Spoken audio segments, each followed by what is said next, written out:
So before you go out and buy any new Helleborus, it's a really great idea to go and check in your garden around the plants you already have.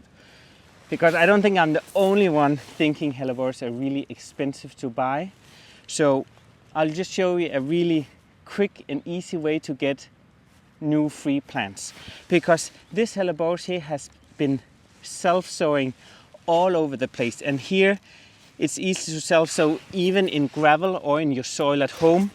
And over here, all these ones, it's not weeds, it's actually baby Helleborus coming up from the ground. So what you could do, you could leave them around in the garden until they get a little bit bigger and let nature do its thing, or you could actually also take them up really gentle with a little shovel here. I'll just show you how. I'll just dig up a little group here. So what you do, you really want to have them so they have this first set of open leaves. Then it's really a strong plant and ready to be repotted.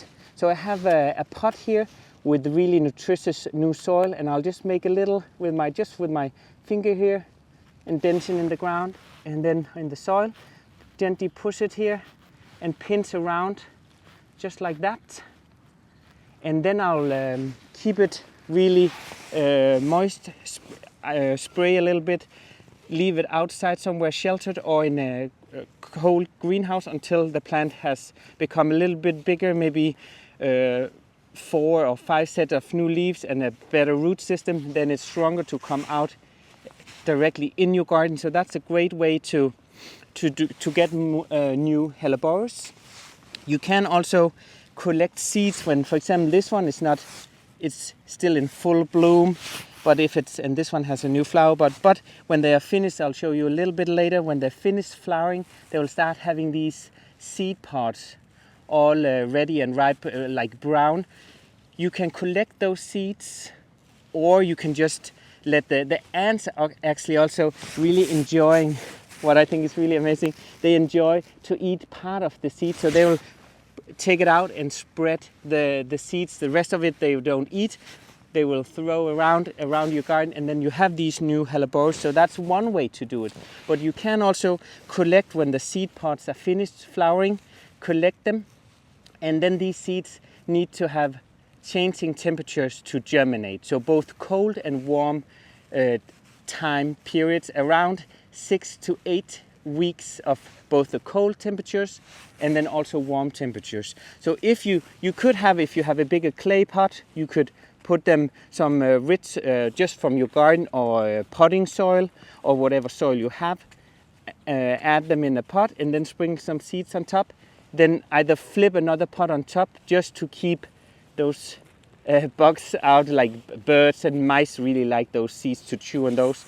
Or you could have them in a cold frame, raised flower bed, cover with some netting or some sorts over winter, because then in around October, beginning of November, they will start, the first ones will start to germinate. And you will see here now we are in mid-March, they really start to germinate, all these new baby Helleborus.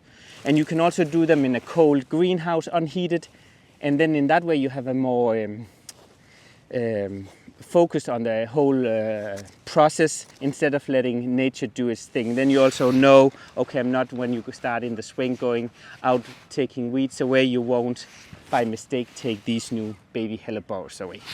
So Helleborus is really a hardy and easy perennial to take care of.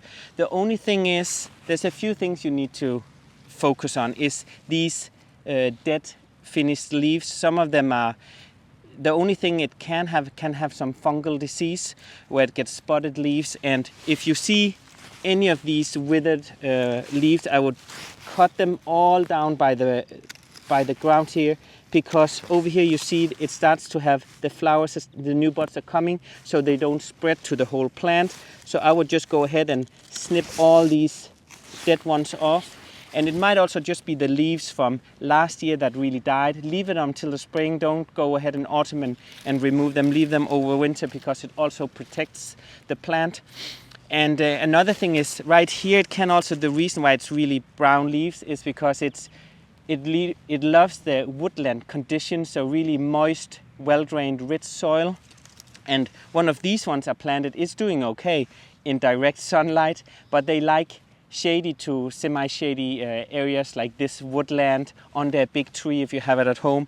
But once you have it planted, there's not much else to do, just to enjoy it, and then sometimes remove these in spring, these finished leaves here. So it also gives some air to the plant. So here we're just in another area, and as you can see here, the Helleborus also has some Helleborus babies. It has self-sowed really a lot here. So we start to repot those before we start to take all the weeds away here in the early spring to really get those new baby ones safe.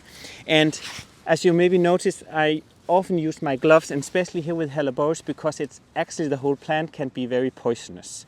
But it's the sap from the Helleborus can give you skin irritation, so really be aware of that.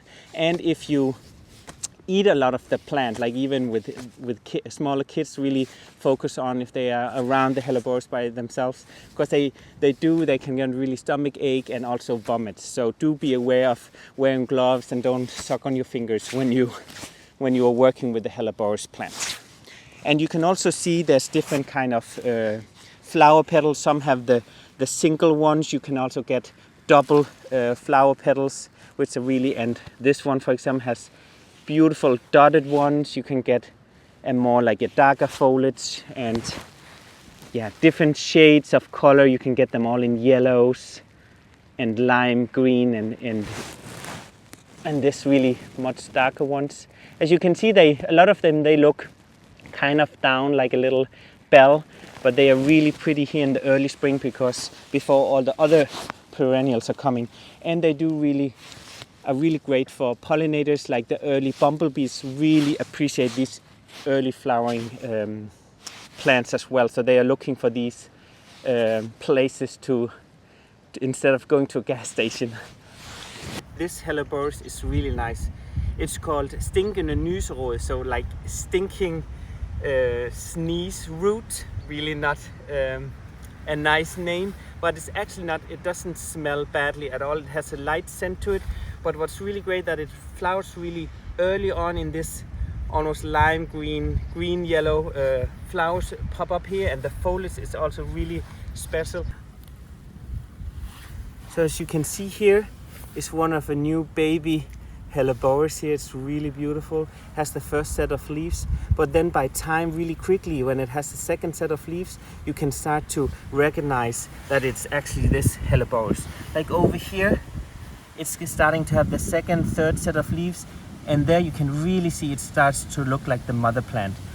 Because over here it has really self-sowed, so do not think it's gonna be a weed. Just replant it in a pot, and then you have a lot of new Helleborus, because this one is also a really lovely one. The foliage is great, and then later on it will have the same kind of flower as the mother plant. So another great thing about Helleborus is that they are deer tolerant. So if you have any issues with deer in your garden, rest assured you can have a Helleborus for yourself. They won't chew on those. And they also drought tolerant, which is really great, because here in Denmark, for example, we have a lot of more hot, warmer weather where there's less and less rain in the summer. So it's really great to have these also early on flowering, and that just great thing that it's self-sowing, that you can get all these more plants, because it is a very beautiful plant but quite expensive. So it's always great to propagate. Either you can do by seeds, which I mentioned, also by dividing late autumn or after when they have finished flowering in early spring. So thank you so much for watching. Tak for i dag.